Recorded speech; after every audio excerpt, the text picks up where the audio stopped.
Hello guys, आज हम करने वाले हैं स्टोरी मॉन्कीज पॉ, जो लिखी गई है बाय डब्ल्यू जैकब्स। वीडियो अच्छी लगे तो चैनल को लाइक शेयर एंड सब्सक्राइब जरूर करें।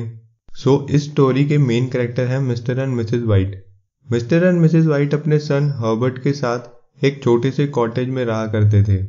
सर्दी का मौसम था, बाहर बहुत ही ठंडी ठंडी हवा चल रही थी। मिसेस वाइट आग के पास बैठी कुछ बुन रही थी और मिस्टर वाइट अपने बेटे के साथ चेस खेल रहे थे और वो अपने बेटे से गेम लगभग हार ही चुके थे। गेम के बाद मिस्टर वाइट खराब मौसम के बारे में बात करने लगे, लेकिन असल में मिस्टर एंड मिसेस वाइट और उनका बेटा हर्बर्ट अपने एक फैमिली फ्रेंड की वेट कर रहे थे जो कि आर्मी में काम करता था और उसका नाम था सर्जेंट मेजर मॉरिस।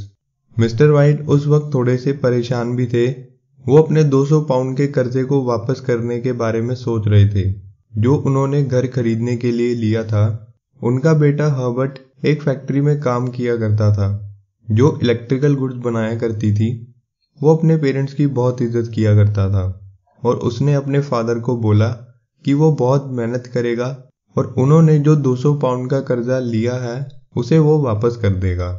अभी यही बातचीत चल रही थी कि इतने में दरवाजे पर ठक ठक की आवाज आई। जब दरवाजा खोला तो देखा कि सर्जेंट मेजर मॉरिस बाहर खड़ा हुआ है। मॉरिस की लेफ्ट आर्म नहीं थी, वो उसने इंडिया में जंग के दौरान गंवा दी थी। उसको इंडियन फकीर और इंडियन मैजिक की बहुत नॉलेज थी।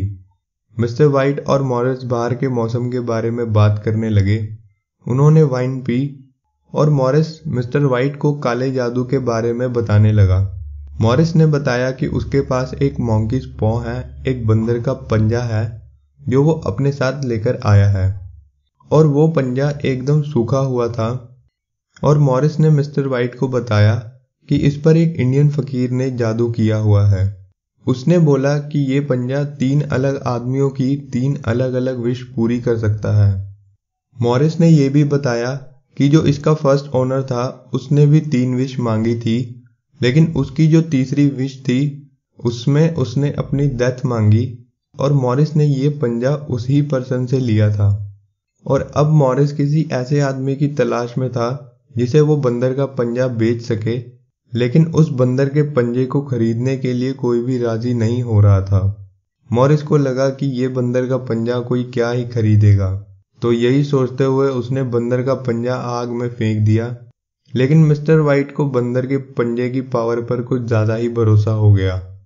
उन्होंने फटाफट आग में फेंका हुआ बंदर का पंजा वहां से बाहर निकाल लिया।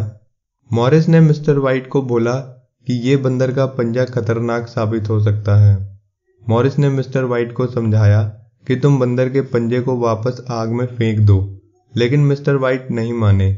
उन्होंने कहा, मैं इसे रखना चाहता हूँ। मॉरिस ने मिस्टर वाइट को वो पंजा रखने दिया और उसने मिस्टर वाइट को ये भी सिखा दिया कि पंजे पर हाथ रखकर विश कैसे मांगी जाती है। और उसके बाद मॉरिस उनके घर से जाने लगा, लेकिन जाने से पहले भी मॉरिस ने मिस्टर वाइट को पंजे के बारे में सावधान किया।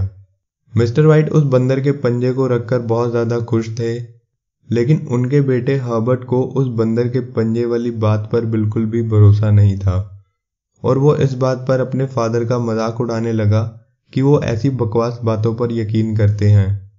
लेकिन उस दिन हर्बर्ट की नाइट ड्यूटी थी। काम पर जाने से पहले उसने अपने फादर को बोला कि आप बंदर के पंजे से पहली विश ये मांगो कि हमारा जो 200 पाउंड का कर्जा है वो सारा का सारा चुट्टा हो जाए। मिस्टर वाइट ने उस बंदर के पंजे पर अपना हाथ रखा और विश मांगी, लेकिन कुछ भी नहीं हुआ। मिसेस वाइट और हर्बर्ट मिस्टर वाइट का मजाक उड़ाने लगे और उसके बाद हर्बर्ट अपनी नाइट ड्यूटी के लिए चला गया। अगले दिन जब सुबह हुई तो मिस्टर वाइट ने देखा कि अभी तक उन्हें कोई भी पैसा नहीं मिला है। और मिस्टर वाइट जब ब्रेकफास्ट करने बैठे तो मिसेस वाइट ने उन्हें बोला कि तुम उस बंदर के पंजे के बारे में सोचना छोड़ दो। और मिस्टर वाइट हर्बर्ट के बारे में मिसेस वाइट से पूछने लगे कि क्या हर्बर्ट अभी तक घर नहीं आया, अब तक तो उसे आ जाना चाहिए था। इतने में ही एक पोस्टमैन उनके घर आया और उसने उनके हाथ में एक चिट्ठी थमा दी। उस चिट्ठी में यह लिखा हुआ था कि आपका 200 पाउंड का लोन पूरा का पूरा रिसीव कर लिया गया है। चिट्ठी पढ़ने के बाद मिस्टर वाइट आराम से बैठकर फिर अपने सन की वेट करने लगे। कुछ ही देर में उनके दरवाजे पर एक स्ट्रेंजर आया। जिस फैक्ट्री में हर्बर्ट काम किया करता था वो स्ट्रेंजर वहां से आया था और उसने मिस्टर वाइट को बताया कि उनके सन हर्बर्ट की फैक्ट्री में काम करते हुए डेथ हो गई है और उसने ये भी बोला कि फैक्ट्री वालों की तरफ से आप लोगों को 200 पाउंड का मुआवजा भी भेज दिया जाएगा। तो इस तरह मिस्टर वाइट की 200 पाउंड की मांगी हुई विश पूरी हो गई, लेकिन उसके बदले में उनको अपना बेटा गंवाना पड़ा। मिस्टर एंड मिसेस वाइट ये खबर सुनते ही बहुत ज़्यादा घबरा गए। हर्बर्ट की डेथ के बाद मिस्टर एंड मिसेस वाइट को अपनी लाइफ में जीने का कोई भी मकसद नहीं नज़र आ रहा था। एक रात मिसेस वाइट को उसी बंदर के पंजे के बारे में याद आया कि उनकी 2 विशेस अभी भी बची हुई हैं और उन्होंने मिस्टर वाइट से बोला कि वो बंदर के पंजे से ये विश मांगे कि उनका सन वापस आ जाए।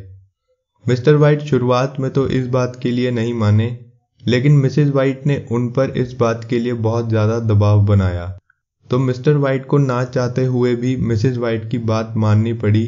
उन्होंने अपनी सेकंड विश मांगी कि मेरा बेटा हर्बर्ट वापस उनके पास आ जाए। कुछ देर बाद ही उनके दरवाजे पर ठक ठक की आवाज़ आई। मिसेस वाइट को लगा कि उनका बेटा वापस आ गया, तो वो दरवाज़ा खोलने के लिए दरवाजे के पास भागती हुई गई और ठक ठक की आवाज़ और तेज़ होने लगी।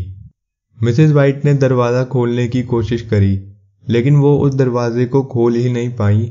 मिस्टर वाइट ये सब देखकर बहुत ज़्यादा घबरा गए और वो वापस बंदर के पंजे की तरफ भागे और उन्होंने अपनी तीसरी विश मांगी कि दरवाजे के दूसरी तरफ जो भी हो वो वहां से अभी के अभी चला जाए।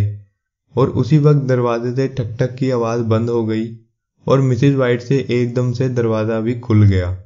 लेकिन जब उन्होंने दरवाज़ा खोलकर बाहर देखा तो उन्हें बाहर अंधेरे के सिवा और कोई नहीं नज़र आया।